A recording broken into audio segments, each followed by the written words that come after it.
अब खबर रूस यूक्रेन युद्ध की, जिसका आज 60वां दिन है और रूस की सेना ने यूक्रेन में तबाही मचाना जारी रखा है। लेकिन अब यूक्रेन पर रूसी हमले रुकने की उम्मीद बंद रही है, क्योंकि खबर है कि जल्द ही पुतिन और ज़ेलेंस्की की मुलाकात हो सकती है, जिसके बाद पुतिन यूक्रेन पर हमले रोकने का ऐलान कर सकते हैं। यह दावा किया है टर्की के राष्ट्रपति एर्दोगान ने, जिसका हमने रियलिटी चेक किया है।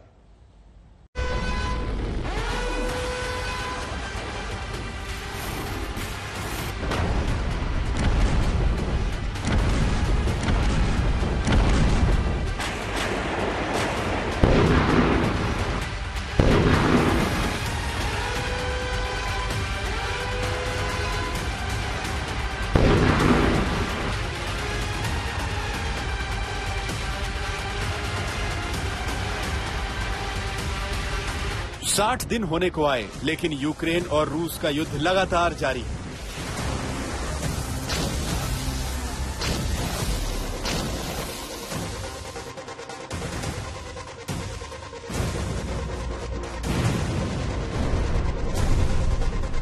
इस बीच ऐसे कई मौके आए जब यूक्रेनी राष्ट्रपति जेलेंस्की ने पुतिन को आमने सामने बैठकर बात करने का ऑफर दिया।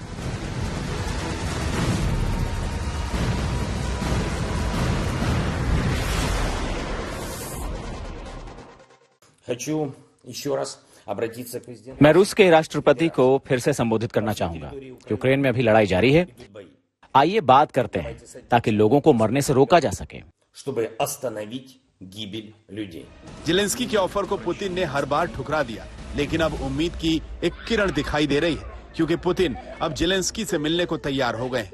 यह दावा किया है तुर्की के राष्ट्रपति तैयब एर्दोगन ने, जिन्होंने कहा है कि हम और हमारे दोस्त पुतिन और जेलेंस्की से एक दो दिन में फोन पर बातचीत करने की योजना बना रहे हैं। इस फोन कॉल के जरिए हम इस्तांबुल में दोनों लीडर्स की मुलाकात करवाने पर जोर देंगे।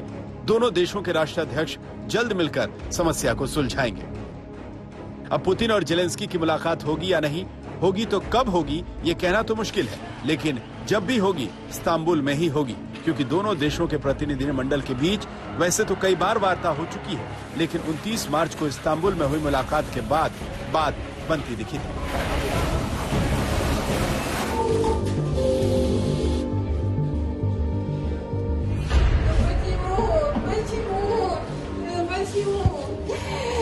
Кто нам детей вернет? Кто?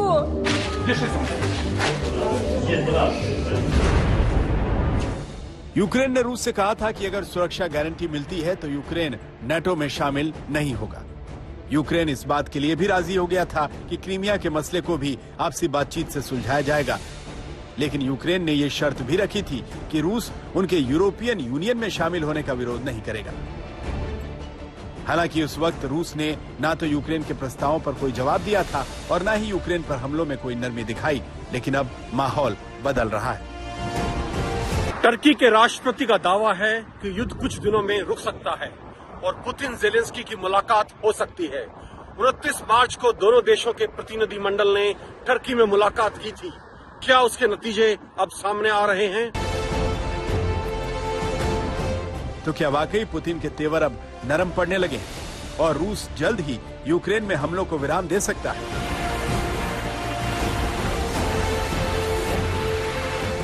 इसके चांस अब नजर आ रहे हैं, क्योंकि यूनाइटेड नेशंस के जनरल सेक्रेटरी एंटोनियो गुटेरेस भी दोनों देशों के बीच सुलह करवाने के लिए रूस और यूक्रेन जा रहे हैं। गुटेरेस मंगलवार को रूस जाएंगे, जहां मॉस्को में वो पुतिन से मिलेंगे। इसके बाद गुरुवार को यूक्रेन पहुंचेंगे, जहां वो कीव के राष्ट्रपति जेलेंस्की से मुलाकात करेंगे।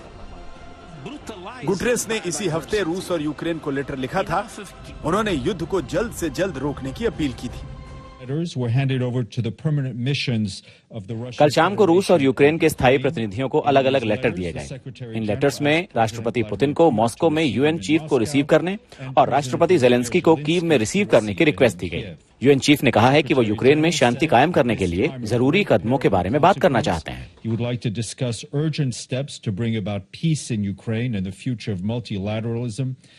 यूक्रेन पर पुतिन के तेवरों में नरमी के संकेत इस बात से भी मिल रहे हैं कि एक के बाद एक नाटो और यूरोपीय देशों के नेता कीव का दौरा कर रहे हैं। अमेरिकी राष्ट्रपति जो बाइडेन ने संकेत दिए हैं कि कीव में फिर से अमेरिकी दूतावास खोलने पर विचार किया जा रहा है।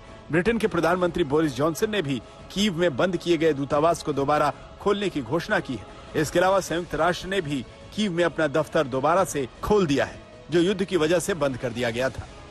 ये सारे इशारे रूस यूक्रेन युद्ध के जल्द खत्म होने की तरफ संकेत दे रहे हैं, लेकिन अभी भी कुछ कहना जल्दबाजी होगी, क्योंकि पुतिन कब क्या फैसला लेंगे ये कहना मुश्किल है, और पुतिन किस हद तक जा सकते हैं ये यूक्रेन ने भुगता है। कीव में अमेरिका एम्बेसी खोलने वाला है।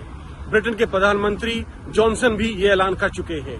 यूएन ने भी कीव में दफ्तर खोल दिया है, और अब गुटेरस रूस और यूक्रेन जाकर पुतिन और जेलेंस्की से मिलने वाले हैं। इसका क्या मतलब निकाला जाए?